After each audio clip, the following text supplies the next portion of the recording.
नमस्कार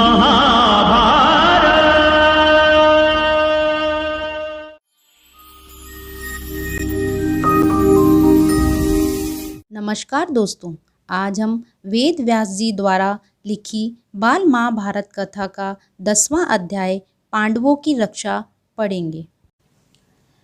पांचों पांडव माता कुंती के साथ वारणावत जाने लगे तो विदुर ने युधिष्ठिर को गोपनीय भाषा में दुर्योधन की चाल समझा दी। वहां कुछ दिन पांडव पुरोचन द्वारा निश्चित किए गए घरों में ठहरे।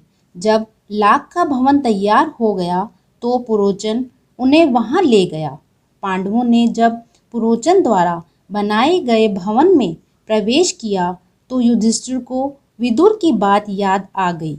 युधिष्ठिर ने इस भवन को ध्यान से देखा तो उन्हें पता चल गया कि वह भवन जल्दी आग लगने वाली वस्तुओं से बनाया गया है।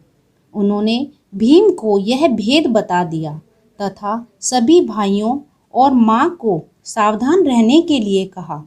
कुछ दिनों बाद विदुर का भेजा हुआ सुरंग बनाने वाला कारीगर युधिष्ठिर के पास आया।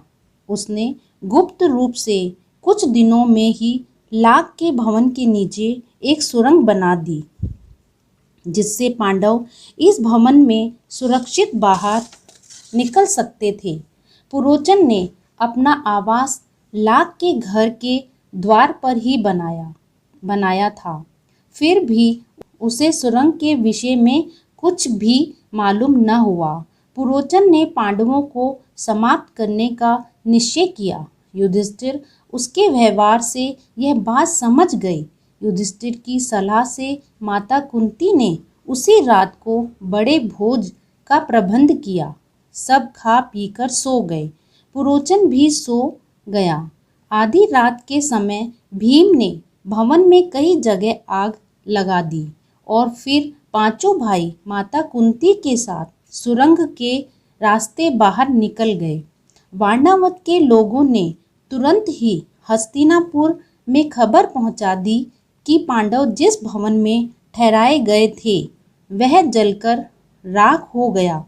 धृतराष्ट्र और उनके पुत्रों ने पांडवों की मृत्यु पर शोक मनाया, किंतु विदुर को विश्वास था कि पांडव बचकर निकल गए होंगे। उन्होंने दुखी भीष्म पितामह को अपने प्रबंधों के बारे में बताया, उन्हें चिंता मुक्त कर दिया।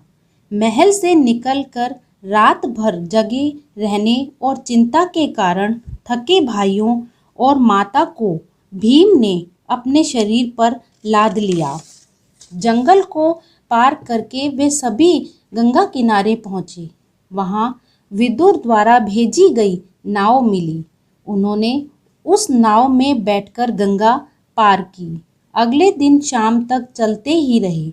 माता कुंती और पांडव थक कर चूर हो गए। ऊपर से प्यास और नींद भी उन्हें सताने लगी।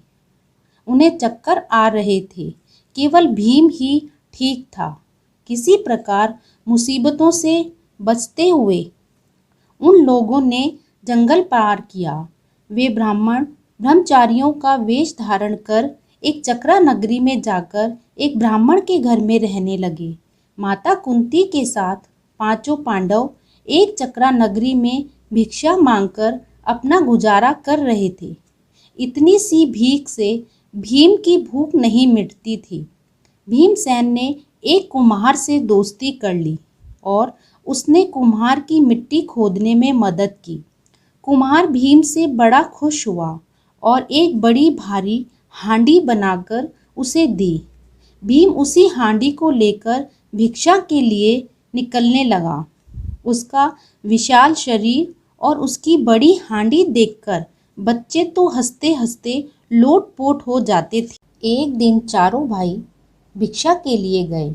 अकेला भीमसेन ही माता कुंती के साथ घर पर थे। इतने में ब्राह्मण के घर से रोने की आवाज़ आई।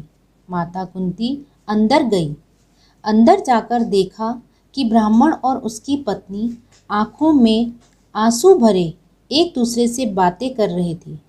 कुंती खड़ी हुई उनकी बातें सुन रही थी।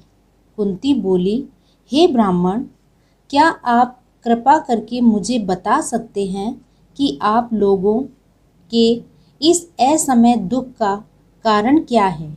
ब्राह्मण ने कहा, इस नगरी के समीप एक गुफा है जिसमें बकासुर नामक एक अत्याचारी राक्षस रहता है।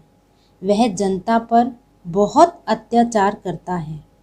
इस देश का राजा निकम्मा है जो प्रजा को राक्षस के अत्याचार से बचा नहीं रहा है। अतः राजा से निराश जनता ने बकासुर राक्षस से समझौता कर लिया है कि नगर के लोग बारी बारी से एक आदमी और खाने की चीज़ें हर सप्ताह भेज दिया करेंगे।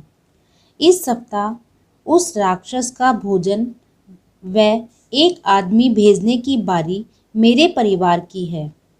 कुंती ने भीम से सलाह करके ब्राह्मण को कहा कि आप चिंता छोड़ दीजिए, भीम आज राक्षस के पास भोजन लेकर चला जाएगा। यह सुनकर ब्राह्मण ने ऐसा करने से मना किया, साथ में बोला, आप भी कैसी बातें करती हैं? आपके बेटे को मौत के मुंह में मैं भेजूं, यह कहाँ का न्याय है? मुझसे यह नहीं हो सकता। भीम को भेजने के प्रस्ताव को सुनकर युधिष्ठिर खींच उठे और बोले, यह तुम कैसा दुस्साहस करने चली हो माँ? युधिष्ठिर की इन कड़ी बातों का उत्तर देते हुए कुंती बोली, बेटा युधिष्ठिर, इस ब्राह्मण के घर में हमने कई दिन आराम से बिताए हैं। जब इन पर विपदा पड़ी है तो मनुष्य होने के नाते हमें उसका बदला चुकाना चाहिए। कुंती ने युधिष्ठिर को समझाया।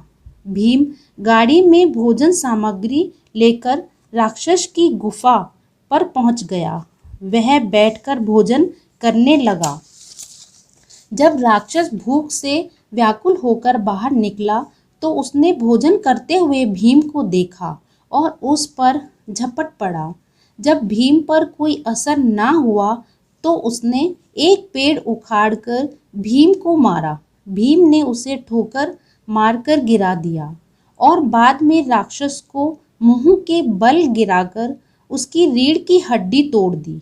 भीम ने राक्षस को मार दिया। भीम उसकी लाश को नगर के द्वार तक घसीट कर लाया और माता कुंती को सारी बातें बताई। यह तो था बाल महाभारत कथा की 10वें अध्याय का सारांश रूप। अब हम इसके प्रश्न उत्तर करेंगे। प्रश्न पहला, वारणावत जाते समय विदुर ने युधिष्ठिर को क्या समझाया? उत्तर, दुर्योधन के षड्यंत्र तथा उससे बचने का उपाय विदुर ने गूढ़ भाषा में युधिष्ठिर को समझा दिया था ताकि दूसरे लोग समझ ना सकें।